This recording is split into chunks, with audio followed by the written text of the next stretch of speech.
nama saya Desri Ramadanti. Kali ini saya akan menjelaskan penyusunan RPP. Tapi sebelum ke topik itu, kalian juga harus tahu ya, apa itu kurikulum, silabus, fungsinya apa, tujuannya apa, serta kaitannya antara RPP itu apa. Saya akan jelaskan secara singkat. So, check it out. Pertama, dari kurikulum. Kurikulum merupakan seperangkat atau suatu sistem rencana dan pengaturan mengenai bahan pembelajaran yang dapat dipedomani dalam aktivitas belajar mengajar nih. Nah, intinya kurikulum adalah rencana pembelajaran. Kurikulum mempunyai kedudukan yang sangat penting banget dalam pendidikan, karena kurikulumlah yang mengatur dan mengarahkan agar tujuan pendidikan itu dapat tercapai dan tidak melenceng dari tujuan yang telah direncanakan. Selain itu, untuk rencana pembelajaran atau guideline, dibuatnya kurikulum ini bertujuan untuk memeratakan nih pendidikan dalam suatu negara, membimbing serta mendidik siswa agar menjadi pribadi yang cerdas, berpengetahuan tinggi, kreatif, inovatif, bertanggung jawab, dan siap masuk ke dalam kehidupan bermasyarakat yang sesungguhnya. Nah, sebagai contoh, pendidikan kita saat ini memiliki kurikulum 2013 revisi ya.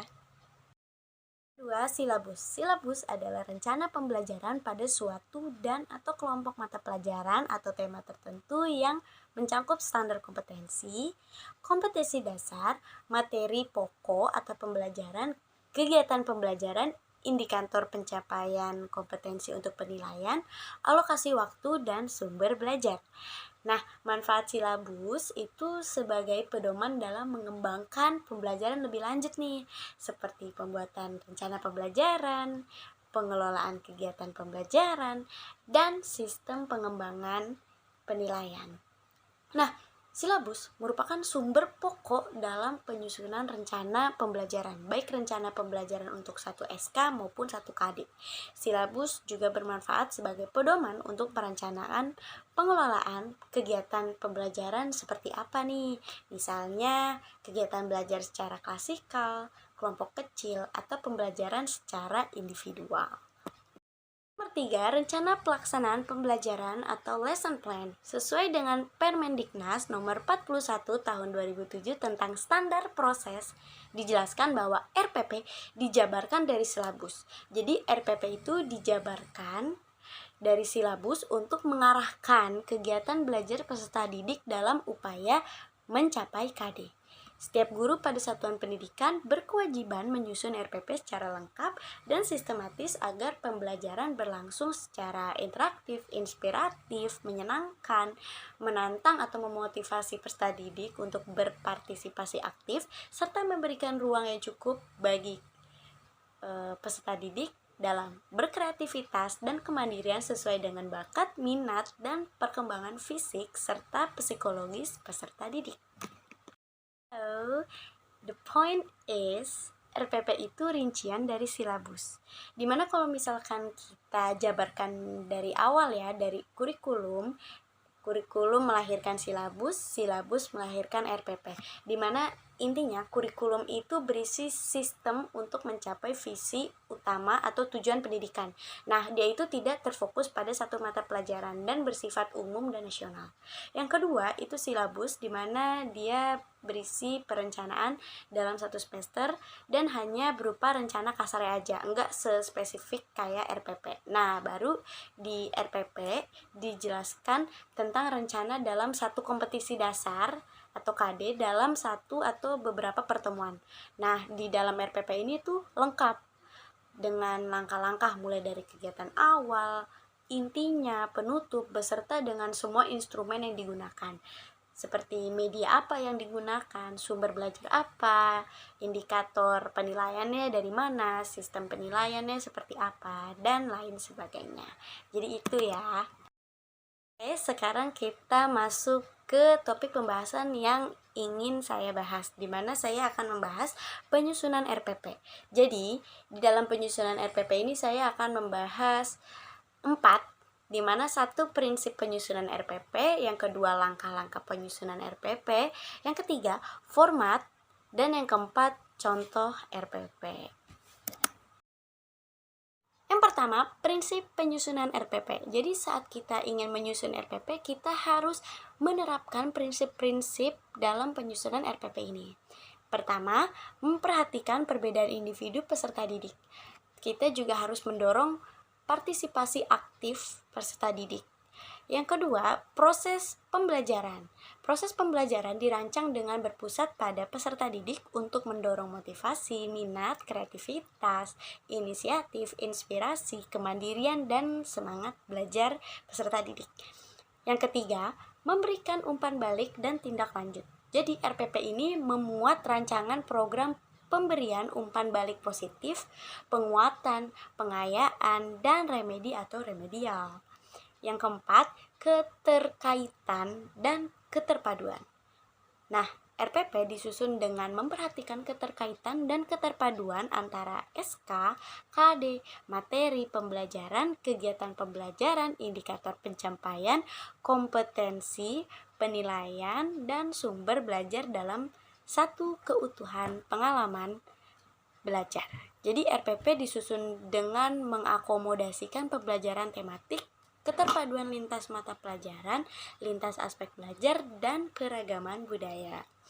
Nah, yang kelima, menerapkan teknologi informasi dan komunikasi. Jadi RPP itu disusun dengan mempertimbangkan menerapkan teknologi secara informasi dan komunikasi secara integrasi, sistematis, dan efektif sesuai dengan situasi dan kondisi. Langkah penyusunan RPP. Dimana saat kita ingin membuat RPP, kita harus mengikuti nih langkah-langkah ini. Pertama, mengkaji silabus tematik. Yang kedua, mengidentifikasi materi pembelajaran. Yang ketiga, menentukan tujuan. Yang keempat, mengembangkan kegiatan pembelajaran. Yang kelima, penjabaran jenis penilaian. Yang keenam, menentukan alokasi waktu. Dan yang terakhir atau yang ketujuh, menentukan sumber belajar. Berikut adalah contoh beserta format dari rencana pelaksanaan pembelajaran atau RPP. Jadi di dalam RPP itu harus ada sekolah, mata pelajaran, kelas atau semester, materi pokok, serta alokasi waktu. Sebagai contoh di sini sekolah misalkan SMA Negeri 45 Jakarta, mata pelajaran bahasa Inggris, kelas dan semester kelas 12, semester ganjil, materi pokok, menawarkan jasa, dan alokasi waktu 90 menit. Setelah itu ada A, tujuan pembelajaran. Jadi setelah mengikuti proses belajar, peserta didik diharapkan dapat, bisa dilihat ya, memahami struktur teks, memahami ungkapan, mengidentifikasi interaksi, menyebutkan persamaan dan perbedaan, menyusun teks interaksi, melakukan percakapan dengan teman di depan kelas, dan lain sebagainya. Yang B, sumber belajar. Di sini sumber belajar yang menunjang materi yang ingin diajarkan. Di sini sumber belajarnya ada buku penunjang, kamus bahasa Inggris, dan pengalaman peserta didik dan guru. Lalu C, media atau alat, bahan, dan sumber belajar yang akan dipakai dalam materi yang ingin diajarkan. Misalkan di sini media ada worksheet atau lembar kerja siswa, lembar penilaian, alat bahannya itu ada spidol, papan tulis, laptop, dan infokus, sumber belajar dari buku bahasa Inggris, dan lain sebagainya. Lalu D, langkah-langkah pembelajaran, di mana di sini sangat dirincikan sekali ya. Jadi sekali pertemuan itu ada kegiatan pendahuluan, kegiatan inti, dan kegiatan penutup, di mana masing-masing sudah ada waktunya. Misalnya kegiatan pendahuluan itu salam pembuka, berdoa, dan lain sebagainya, itu 15 menit. Lalu kegiatan inti, di mana di kegiatan inti terdapat membaca atau kegiatan literasi, critical thinking, collaboration, communication, dan creativity. Lalu yang terakhir ada kegiatan penutup. Di sini diberikan 15 menit. Sebagai contoh, di kegiatan penutup ini peserta didik membuat rangkuman atau simpulan pelajaran tentang poin-poin penting yang tadi diajarkan dan lain sebagainya. E, penilaian hasil pembelajaran. Di sini penilaian hasil pembelajaran ada dua, ada penilaian pengetahuan berupa tes tertulis, pilihan ganda, dan tes tertulis, uraian, tes lisan, dan lain sebagainya. Yang kedua ada penilaian keterampilan, di mana peserta didik dinilai berdasarkan unjuk kerja, penilaian proyek, penilaian produk, dan lain sebagainya. Yang terakhir ada tanda tangan. Di sini ada tanggal RPP-nya yang disahkan. Misalkan Jakarta 21 Juli 2020, mengetahui kepala sekolahnya namanya siapa serta guru mata pelajaran namanya siapa. Jadi seperti itu. Sekian video presentasi dari saya. Mohon maaf jika ada salah kata dan salah pengucapan. Terima kasih sudah menonton. Jika ada pertanyaan bisa langsung komen di bawah atau DM melalui sosial media saya. Thank you and see you. Bye.